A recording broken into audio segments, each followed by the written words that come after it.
Well, Joe, in the sort of circumstances, the conditions, the pitch and everything like that, it doesn't feel like the worst point in the world this season. A very good point, very good point. Following up from last week against Torquay, it was never going to be easy. We knew the pitch was going to be bad, but when we got it, it's horrific actually. It's been hollow, solid tined, very, very rutty, very bobbly. It's a small pitch. As you can see now, there's a big strong wind blowing across the pitch. So it's trying to manage the conditions, and you come up against a team that are fighting for their lives, putting their bodies on the line, and in the end, there's some chances we've missed. Last week they went in for us, this week they haven't gone in for us, and I thought we controlled the game, some really good spells of possession again, switches of play, and they've just sat in and tried to defend, and in the end they'll be happy with a point, and I am. If you're not going to win a game, it's really important you don't lose one. And I've just seen some of the results, some funny results again in the league, and all we're doing is consolidating our position in the playoffs, and another point keeps us nicely in that playoff spot that we're after, and a positive performance as well. And Gloucester, I think they're only shot on target. In fact, it was that penalty in the first half, which looked very soft from our point of view. But Ryan Clark, good save to keep his side at 0-0. It's never a penalty, first and foremost. I thought the officials weren't good today. The referee especially. I thought time wasting from their goalkeeper.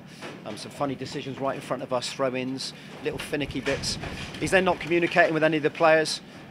He's asked us, I don't know why we go in before games with officials, because they tell us what they want to happen during the game, and then when it goes out, it's completely different. So not communicating with the players. And it's never a penalty, but it's a fantastic save again from Ryan Clark, and like you said, that's the only shot they've had on goal.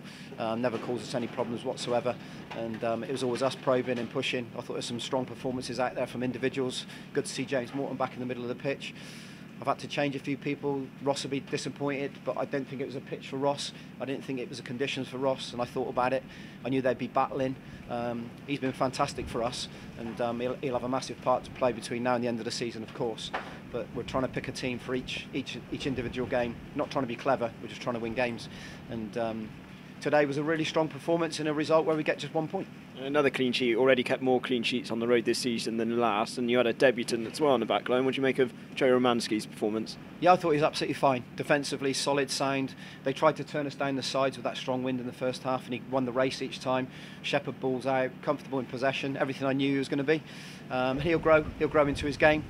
Young Leon had a bit of a sore hip, that's why we've had to take him off. He played for Cambridge in the week, 45 minutes, and landed on it again after landing on it awkwardly last Saturday, so he's come off. But no, it's the application again, the attitude, the effort from the players which gets us another point. Lots of quality out there, but like I said, it wasn't quite meant to be. Freddie's been unlucky with a header first half, another one's gone through his legs, the ball's flashed across there. Ryan Brunt should hit the target. He was a hero for us last year, and I said to him, don't worry about it, you'll get yourself in those positions. That was fantastic. Switch of play out to Joe Rains. Great pull back by Joe, and Ryan's just lifted on it. And then Frank has had a chance with a header. It's come off his shoulder, in fact, in the end, and looped over. So lots of nice spells, lots of nice phases. It's not a disappointed manager here. The players aren't there disappointed. They know that's a good point, and all we'll do is keep building. Fantastic support again. The away end down there, brilliant. They've clapped the boys off. I said you'll know if you haven't put the effort in and you're not right, you'll know from us, but you also know from the fans, and the fans to a man have clapped them off there.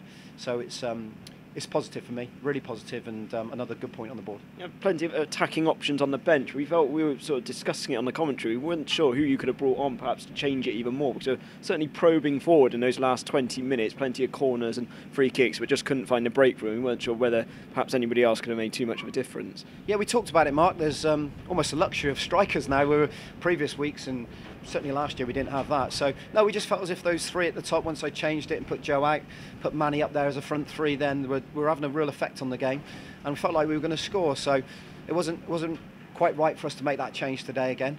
But no, we're happy. We're happy. Like I said, we haven't won a game. We haven't got 3 points, and I've said to you before in this good run, you're not always going to win games, but it's important you don't lose them. And like you said, the base we've built now with these clean sheets gives us an opportunity to get a point like we have today again. Again, against a team that are fighting for their lives. And fair play to Mike and to his players. They've fought, they've blocked, and the goalkeeper's done well, kept it nice and clean, and come away with a nice point for them. They're really pleased in there, and they're going to be, because they need every point they can. These points are adding to what we want to do is go in the playoffs.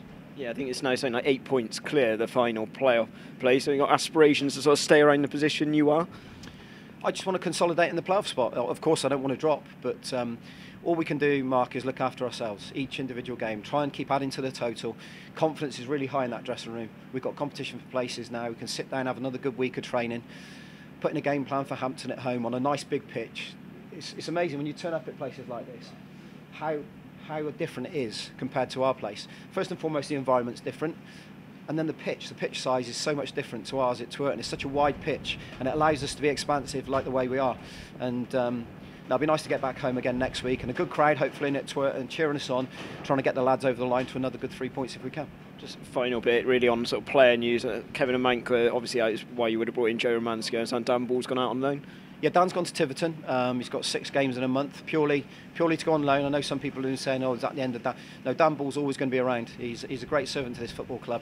He's a player that I have the utmost respect for, and he's been out since August. I didn't realise until actually I looked back on it, it's since the end of August when Dan hasn't played a football match. So he does need to go out. We don't want to throw him in and test him and challenge him, and then he falls short. It's important he goes and gets these 6 games in. He'll come back then and be part of the group. Kev's going to be 2 weeks away, 3 weeks. Sean Riggs similar. He's got a hamstring strain. They're both grade 1s, so Lee's looking after them. They shouldn't be no more than a month, so 2 to 3 weeks. But we've got enough cover in there, and we've got a really strong squad, and that's what I want.